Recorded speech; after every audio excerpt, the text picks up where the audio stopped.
Hey guys, welcome back to the Return of Baldilocks, the road to 513. Today I want to discuss some of the changes in climbing culture that have happened over the past, 20 years, 30 years, something like that.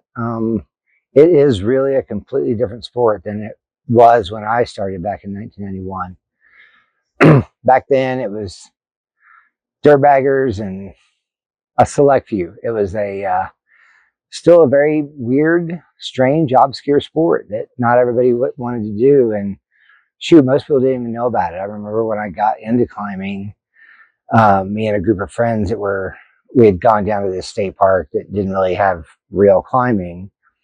And we were kind of bouldering around and we ended up buying aqua socks for our climbing shoes. We did not know climbing was an actual sport yet, with manufacturers making climbing shoes and ropes and all that. Our rope for a while was like a 60-foot static line that we got at like an Army Navy surplus store. Once we realized we weren't no longer inventing the sport, then back then, like, gear wasn't all that advanced yet. It was still pretty heavy. It was bulky. Harness was a seatbelt harness. I remember my first real padded harness. Petzl made it. And I was just like through the roof with how overjoyed I was that this harness was no longer just uncomfortable, basically. It actually had padding, which is crazy. But all of our gear, I saw a video recently of me climbing back in, I think, 93 or something like that. And man, the quick draws were just bulky and big. And one of my buddies that was in that video too had a giant piece of, braided piece of, 1-inch tubular webbing that he was going to use for an anchor that was hanging off the back of his harness. And, now you have like some of the world's lightest equipment. It's stronger than ever. It's lighter. Auto belays, they weren't a thing back when I started. Harnesses that are now just permanently double backed. That invention alone is like probably saved a few lives, or at least saved a few lives from getting messed up for a while. But I would say the two biggest causes, or the two biggest inspirations for the changes that have happened over the 30 years in climbing culture would be climbing gyms and social media. When I started again back in 1991, there were no climbing gyms. We had, at the start, like, we would just go climbing. If we wanted to go climbing, we went climbing. And you wanted to get better at climbing, you just went climbing. Even though our climbing area was hour and a half one way to get there, it was a commitment. But like I said in the last episode, we can leave early and come back late and you get a pretty full day of climbing in, or even just knock it out in the morning and drive down early and be back by 2 o'clock or whatever. And you could still go to work or anything like that. But ultimately, like, people had home climbing walls and those were popular for a while. And it was a place of community. You'd go, hey, you want to go hang out at Chris's wall tonight? Like, sure. We have different games and little competitions. And remember, we used to play songs and see who could stay on the wall through the entire song. The biggest challenge was Tool songs, right? Because they were long as shit. And if you could hang on this wall for a Tool song, you were revered by your friends. And then, from home climbing walls, I had a crack machine that was two, 20-foot long 2x4s or 2x6s, maybe, bolted together where you could change the distance between them. And then we had that mounted on two, stands, that, like, saw stands that you could, and then you could, like, it was like a roof rack for your garage. That was a big training device. We made our own crash pads for a while.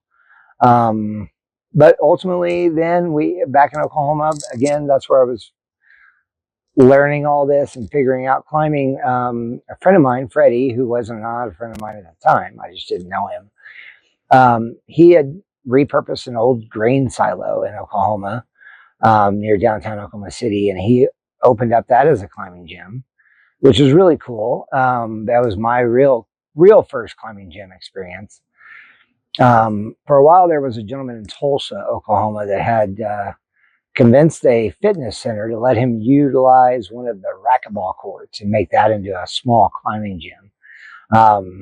But outside of that, OKC Rocks Climbing Gym was my first experience with that. And it was kind of cool being an old grading silo. They were 90-foot tall routes. He even had a 2-pitch route that summited the top from the outside. And then there was a little, I don't know, 50-foot building on top of the silo that that was the second pitch of the route, and then you could rappel it. But climbing gyms really were the transformation, that and climbing competitions. But it offered a place that was like much safer than the outdoors. You didn't have to worry about weather or geography. It could be, raining, snowing. It didn't matter if you had a climbing gym. And I think ultimately, like nowadays, like there are many, many people that climb exclusively indoors, and it's a place of community for them. They can take their yoga classes. They can put their kids in climbing kids camps. They can buy merch for their gym, so they can let everybody know when they're out in public where their gym is. We just didn't have that 20, 30 years ago. And so I think that was a big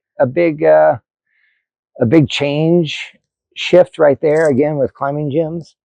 And then the other pretty big one is the internet. So like we did some pretty awesome things back in the 90s as far as climbing went.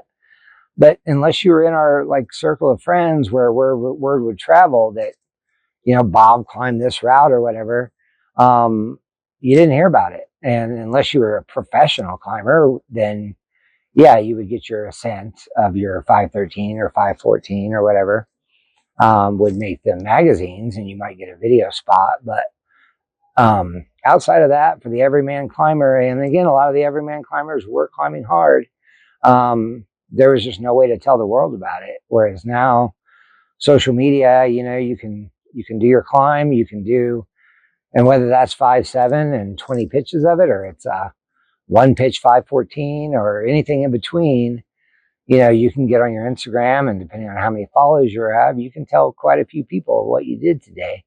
And professional climbers, now that's another change with climbing culture, is like, again, climbing, the leading climbers back in the day, 30 years ago, 40 years ago, they were dirtbags, they were ruffians, they were, outlaws, rebels, and all that. And now climbers are red carpet Olympic athletes with hundreds of thousands of followers on their social media.